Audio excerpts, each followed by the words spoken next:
크리스찬의 쉿 콰이어트 타임.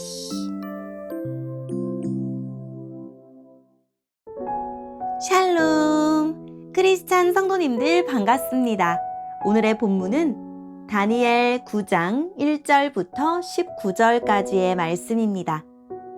본문의 제목은 다니엘 약속을 붙들다입니다. 본문을 읽기 전에 어떤 내용인지 요약본을 먼저 읽어드릴게요. 다니엘은 예레미야가 예언한 70년의 황폐함을 깨닫고 하나님께 민족의 죄악을 고백하며 용서를 구하고 주의 얼굴빛을 황폐한 성소에 다시 비춰주시기를 간구합니다. 오늘의 본문 1절입니다. 메대 족속 사람으로서 아하수에로의 아들 다리오가 바빌로니아의 왕이 된 첫 해의 일이다.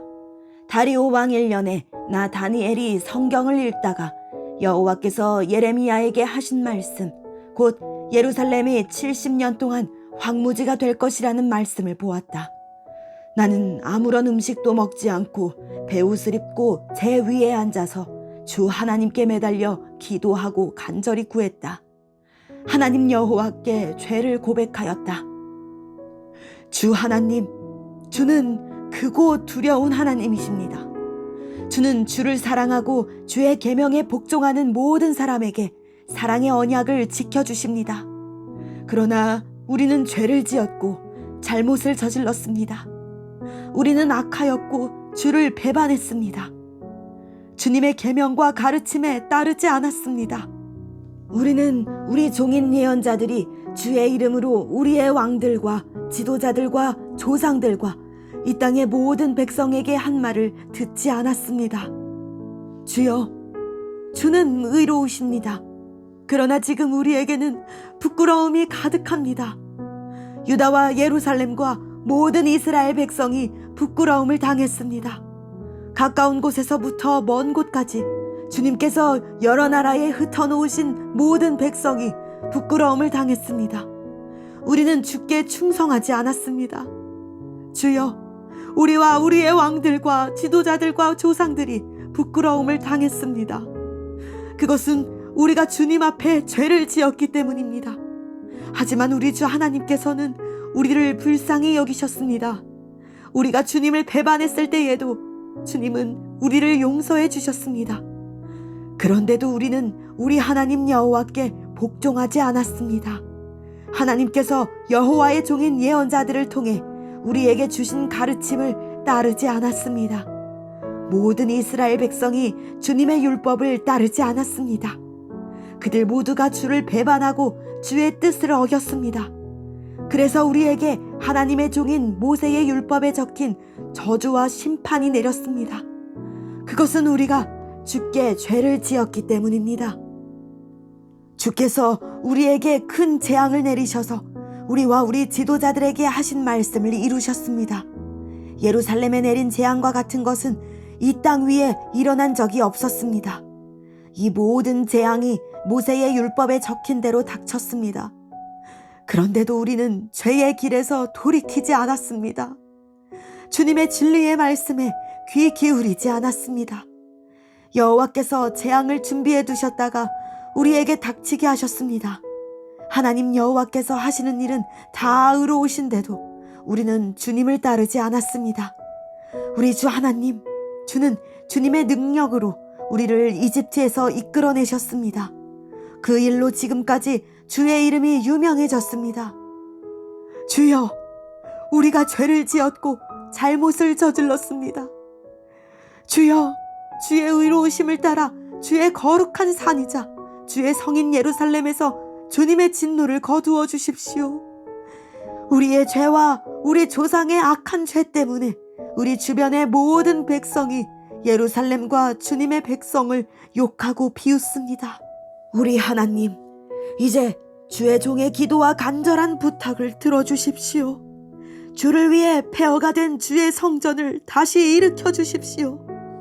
나의 하나님, 내 말을 귀 기울여 들어주시고 눈을 떠서 우리에게 닥친 이 끔찍한 일을 봐주십시오. 우리가 도움을 받을 만해서가 아니라 오직 주님의 자비하심을 의지해서 구합니다.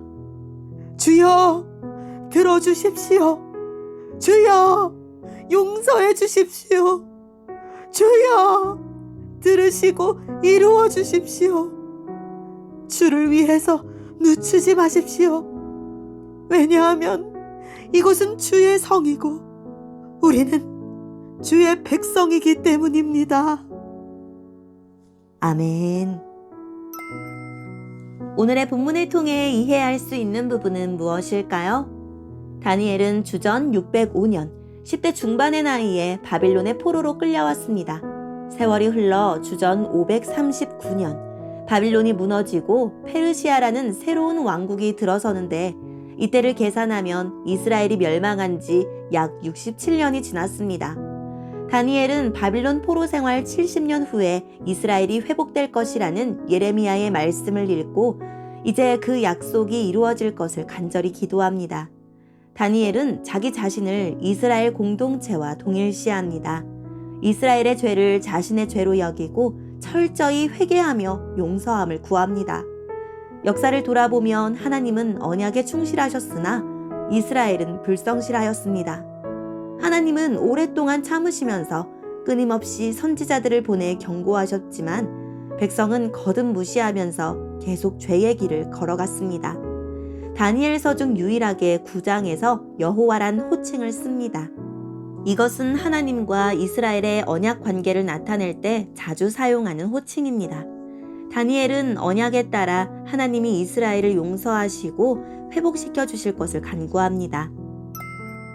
오늘의 본문을 통해 알 수 있는 우리 하나님은 어떤 분일까요? 크고 두려우신 분, 열국의 주권자, 능치 못할 일이 없는 분입니다. 우리 삶에서 주의 능력을 제한하지 맙시다.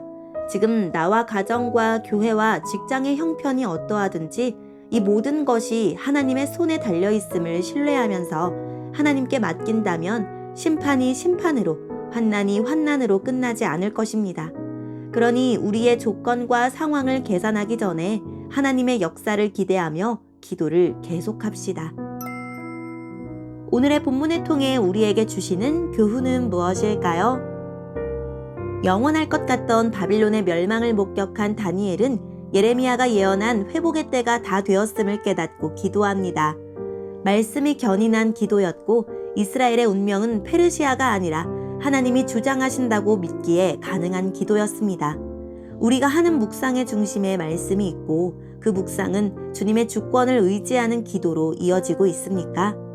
회복의 때가 다 되었으니 미래를 말할 만도 한데 다니엘은 과거 이야기를 먼저 꺼냅니다.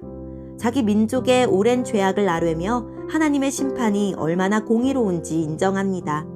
이스라엘은 하나님의 뜻을 알고도 거역했고 하나님이 거듭 기회를 주셨는데도 끝내 돌이키지 않았습니다. 그 죄가 그들을 멸망시킨 것입니다. 그 죄가 해결되지 않는 한 회복이 요원하다는 것을 알았기에 다니엘이 맨 처음 한 일은 회개였습니다. 과거에 대한 통렬한 반성 없이 변화된 미래를 기대할 수 없습니다. 회복은 긍휼로만 가능하기에 다니엘은 하나님의 자비에 호소합니다. 치욕적인 포로 생활을 시작하게 하신 분이 하나님이라면 회복의 소망을 주시리도 오직 하나님뿐이라고 믿었습니다. 희망은 우리 안이 아니라 오직 하나님에게 있습니다. 하나님의 긍휼만이 희망입니다. 오늘의 본문을 통해 각자에게 주시는 성령 하나님의 음성에 귀를 기울이며 살아계신 하나님, 하나님의 공의를 인정하고 하나님의 주권과 긍휼을 의지하는 다니엘의 기도를 배우게 해주세요 라고 기도하고 오늘도 말씀을 붙들고 승리하는 하루를 보냅시다. 여기까지 크리스찬의 쉿, quiet time 이었습니다.